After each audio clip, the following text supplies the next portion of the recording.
लेकिन इन 3 लक्षणों वाली स्त्रियों से कभी विवाह मत करना। नमस्कार दोस्तों, स्वागत है आप सभी का पुनः आपके अपने YouTube channel know all about पर।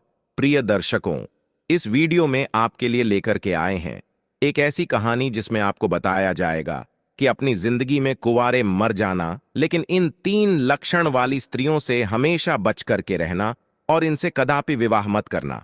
कभी जिंदगी में आप परेशान नहीं रहेंगे। मित्रों, ये कहानी आपको बहुत अच्छी जानकारी और सीख देकर के जाएगी। तो चलिए मित्रों, आपका कीमती समय बर्बाद ना करते हुए अब सीधे कहानी पर ही पहुंचते हैं। प्रिय दोस्तों, एक समय की बात है। किसी जंगल में तोता और मैना का जोड़ा एक वृक्ष के डाल पर बैठा हुआ था। तोता ने मैना से कहा कि हे मैना रानी, आज का समय बहुत ही बदल चुका है। मैना कहने लगी, पिया जी, ऐसा क्या समय बदल चुका है? तब तोता कहता है कि हे मैना रानी, समय इतना बदल गया है कि आजकल की स्त्रियां और आजकल की लड़कियां बहुत ही स्वार्थी बन चुकी हैं, क्योंकि स्त्रियां अपने स्वार्थ के लिए कुछ भी करने के लिए तैयार हो जाती हैं। जो काम उन्हें कदापि नहीं करना चाहिए, वो स्वार्थ के प्रति स्त्रियां कर बैठती हैं। मैना कहती है कि पिया जी, मैं तुम्हारी बात से सहमत नहीं हूं। स्त्रियां कैसे स्वार्थी हो सकती हैं? आप हमारी नारी जाति की बुराई कर रहे हैं। तोता कहता है, नहीं मैना, तुम हमारी बात पर विश्वास करो। तब मैना कहती है, नहीं स्वामी, मैं तुम्हारी बात पर विश्वास नहीं कर सकती हूं। तब तोता कहता है, ठीक है मैना, जब तुम्हें विश्वास नहीं है तो आइए हम आपके लिए एक कहानी सुनाते हैं, और इस कहानी को सुनने के साथ साथ तुमको यह विश्वास हो जाएगा कि तुम्हारी नारी जाति कितनी स्वार्थी बन चुकी है और अपने स्वार्थ के लिए कितने गलत गलत काम करने के लिए तैयार हो जाती है। दोस्तों, तभी मैना कहती है, ठीक है स्वामी, पहले आप वह कहानी सुनाइए और सिद्ध करके बताइए कि हमारी नारी जाति स्वार्थी है या नहीं है। दोस्तों, तब वो तोता अपने मैना रानी को वह कहानी सुनाता है। तोता कहता है, हे मैना, एक समय की बात है। किसी नगर में 3 दोस्त रहते थे। एक राजा का लड़का था जो राजकुमार था, एक बनिया का लड़का था और एक साहूकार का लड़का था। 3 दोस्त थे। तीनों में बहुत गहरी दोस्ती थी, क्योंकि वह तीनों साथ साथ पढ़े थे और साथ ही साथ बड़े भी हुए थे। राजा का जो लड़का था, जो राजकुमार था, उसकी शादी भी हो चुकी थी। मित्रों, एक दिन की बात है। तीनों दोस्त राजा के बगीचे में टहल रहे थे। तो राजकुमार, जो राजा का लड़का था, वह अपने दोस्तों से कहता है, भाई, कल चलते हैं और अपनी पत्नी को उसके मायके से बुला करके ले आते हैं, क्योंकि बहुत दिन हो चुके हैं और हमें अपने पत्नी की बहुत याद आ रही है। इसीलिए कल ससुराल में चलते हैं और तुम हमारे साथ चलो और हम अपनी पत्नी को बुला लाए।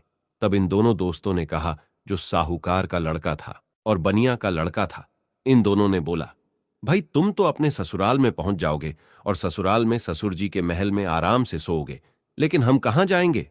तब राजकुमार कहता है, मेरे भाई, तुम कोई सराय देख लेना और एक रात की ही तो बात है। रात सराय में काट लेना और सुबह मैं अपनी पत्नी को लेकर के आ जाऊंगा और आराम से घर के लिए निकल चलेंगे। दोस्तों, राजकुमार के बात को सुन करके दोनों दोस्त, साहूकार का लड़का और बनिया का लड़का जो था, वो सहमत हो जाता है। लेकिन बनिया का लड़का जो था, वो बहुत ही चालाक और चतुर था, और जो राजा का लड़का, राजकुमार और साहूकार का बेटा, बिल्कुल भोले और नादान थे।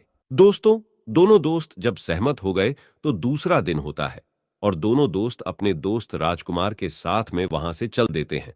और चलते चलते 3 दिन इनके रास्ते में लग गई और 3 दिन के बाद में राजकुमार अपने ससुराल के पास में जब पहुंचता है, उस नगर के पास में जब पहुंचता है, तो राजकुमार अपने दोनों दोस्तों से कहता है, मेरे भाई, यहां कोई सराय देख लेना और रात उस सराय में काट लेना और मैं ससुराल जाता हूं, सुबह जल्दी आ जाऊंगा। तोता कहता है, हे मैना। राजकुमार इतना कहने के बाद अपने ससुराल के लिए चला जाता है और इधर साहूकार का लड़का और बनिया का लड़का सराय की तलाश में निकल जाते हैं।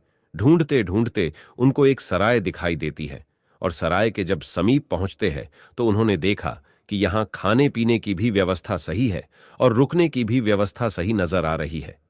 दोस्तों, सराय के दरवाजे पर जब वे पहुंचे तो वहां उन्होंने एक बुढ़िया को देखा। उस बुढ़िया के पास में जाकर कहने लगा, हे माता, हम इस सराय में रात व्यतीत करने के लिए आए हैं और सुबह चले जाएंगे। हमारे लिए इस सराय में जगह दे दो जो हम रात सही से काट सके। दोनों दोस्तों की बात को सुन करके वो बुढ़िया जो थी वो कहने लगी, देखो बेटा, चाहे कहीं भी रुक जाओ, चाहे कहीं भी जाकर के रात काट लो, लेकिन इस सराय में आप ना रुके, इस सराय में आप रात ना गुजारे। तब दोनों दोस्त ने पूछा, ऐसा क्यों माता? तब बुढ़िया कहती है, मेरे पुत्र, इसमें अगर आप रुके तो आप जिंदा नहीं बचेंगे, क्योंकि आपकी मृत्यु हो जाएगी। दोस्तों, इस तरह से वो बुढ़िया जो थी साहूकार के लड़के और बनिया के लड़के को समझा रही थी। तब तक एक बहुत सुंदर लड़की, एक बहुत सुंदर युवती दरवाजे के भीतर उस साहूकार के लड़के को दिखाई दे जाती है। साहूकार के लड़का ने जब उस सुंदर युवती को देखा, तब वो उस पर मोहित हो गया और उसके साथ रात में रुकने के लिए वो तैयार था। उतावला हो रहा था कि किसी न किसी तरीके से हम इसके साथ रात गुजार लें। मित्रों, इधर वो बुढ़िया समझाती रही, लेकिन साहूकार का लड़का नहीं माना। साहूकार का लड़का जो था वो अपने दोस्त से कहता हुआ चला गया कि दोस्त, तुझे कहीं जगह मिल जाए तो तू रुक लेना, पर हम तो इसके साथ में ही रुकेंगे। दोस्तों, इतना कहने के बाद में वो साहूकार का लड़का जो था उस सुंदर युवती के साथ में रुकने के लिए वो अंदर चला गया, और जो सराय में एक हॉल टाइप का रूम